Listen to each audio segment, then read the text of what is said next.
So, how has your felted piece turned out? This is mine, the one I showed you how to do it. So this is the top, you can see the bit of yellow, and this is the back of it. Mine is dry, but if you cannot wait to work on it, you can also do the beading and the stitching of the button when it is still wet. That's no problem whatsoever. So I'm going to show you now. We're going to attach the button. I have one here, and we have to make a split on one side for the button to go over it. So I'm going to make the split first, and I'm going to make it on this side. So I bent this side over. It's about here. Now if you want, you can attach your needle here, so it will hold this a little bit together. Okay, so it's just like that.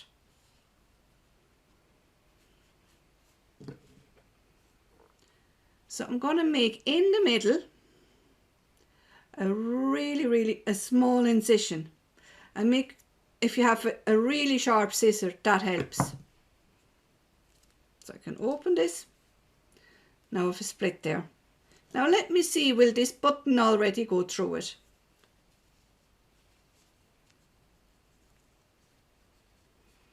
Now you see it's still tight, so I'm going to make this a small bit bigger. Now I have to be careful. If I cut through this, I have two open ends. So make sure you're not going through it. So I just want a tiny bit, because I don't think I need an awful lot to make this button go through. Yeah, there we go.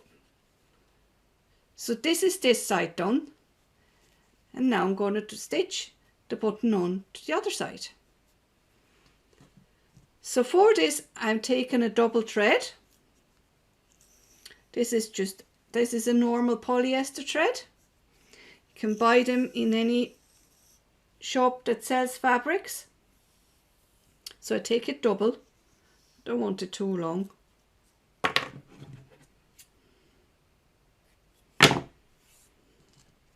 And put on your needle. Now there's a trick to put on thread through the needle eye. I see so many people going this way and they try to get it through. It's much easier if you actually pull the thread right through down to your fingers and you hardly actually even see the thread, and then just put your needle over it and guide the thread through it, and you're done. Now it takes a little bit of practice, okay? If you can't do it, you can always use one of them. They're handy. You just put the needle through the wire here, like that.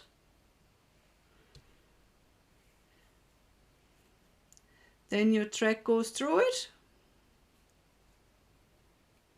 and then pull that up, and you're done. So I have a loop here, as you can see, because the thread is double. So I am attaching this here on the back, through, and with this needle through the loop, and it'll hold. Through the bracelet, pick up your button, and through here, and through here, and down again.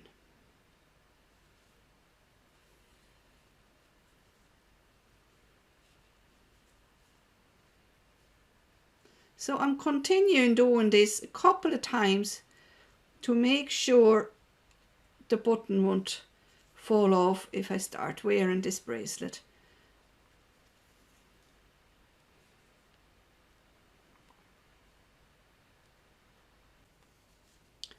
So I've been going through this about 5 times, and here on the back now going to make a few double stitches, and that will not open up again.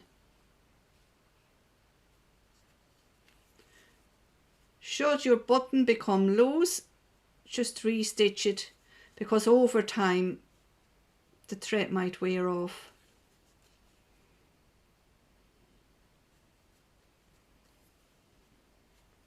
Oh, that's the button attached. Basically, this bracelet is finished.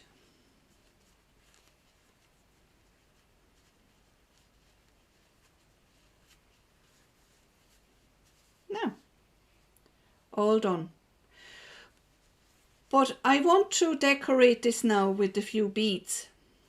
I have beads ready here, some bigger ones, some smaller ones. For the beading, I'm going to use a really thin needle. They're actually special beading needles because they're really thin that they go through any small bead. If you don't have them beading needles, again, you can buy them in fabric shops, on craft shops have them as well. If you don't have one of them beading needles, you can use those needles as well. The only problem sometimes with those is that it won't go through the smaller beads. They get caught here in the back end. See, now I cannot pull this bead through. So the only thing I can do is take off the needle and put the bead through with just the thread, and then put the needle back on again. But it's a bit disheartening because it takes forever and it's hard work. So if you can, go and look, can you either find a really thin needle or get one of them beading needles. Then again, for the beading, I take a double thread and I put on my special needle. This is a really small eye, it's tiny. So again, I pull the thread right into my fingers and I push it through, and done.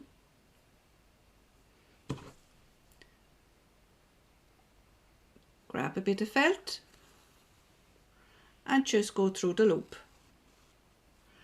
and to the front. Now I'm ready for my beading. I can take a single bead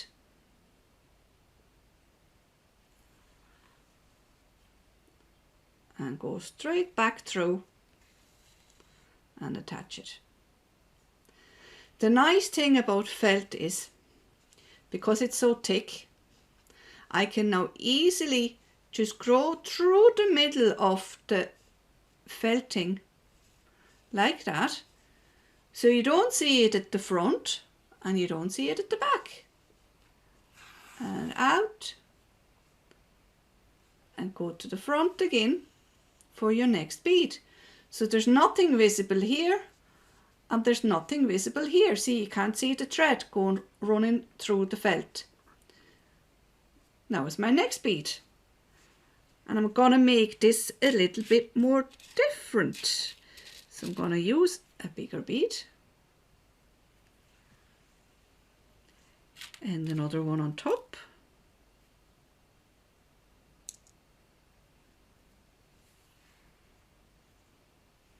And then a small bead.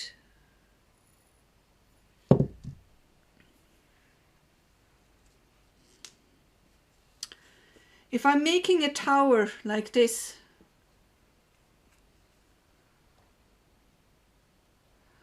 I'm just going back through the last two beads. See, I have 3 beads, 1, 2, 3.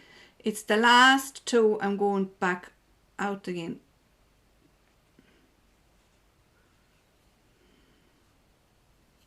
All right, yeah, I'm back.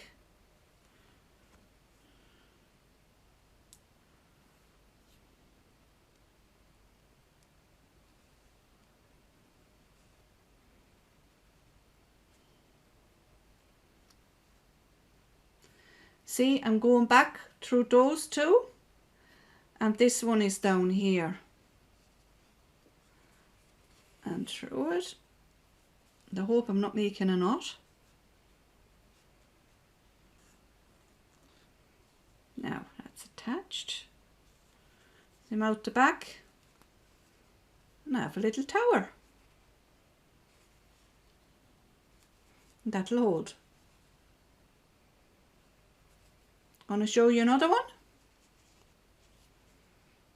So again, through the middle piece, so you don't have a thread here and you don't have a thread there. I would always check when you do this, because sometimes you could go just to the front and you don't even notice it.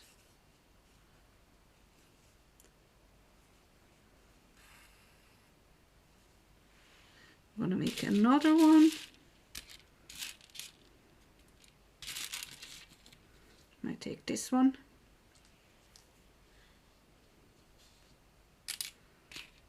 And this one.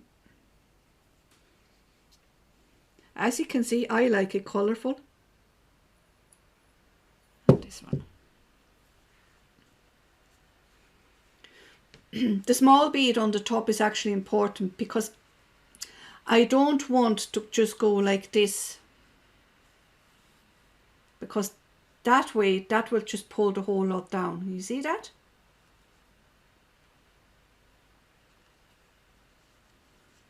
I have to take that back up again now. To make a tower, you have to leave this one out and go to the last two. 2 or 3, depending how many you have. You can make this tower as high as you want.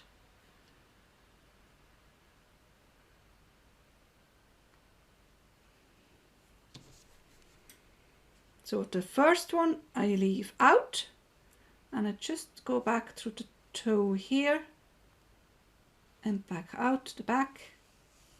And now I can pull it.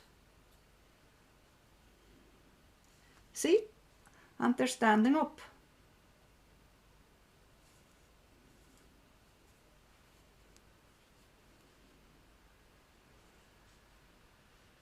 So continue to your liking for as many beads as you want. What do you think? I think I'm done with this. I really love it. How did yours turn out?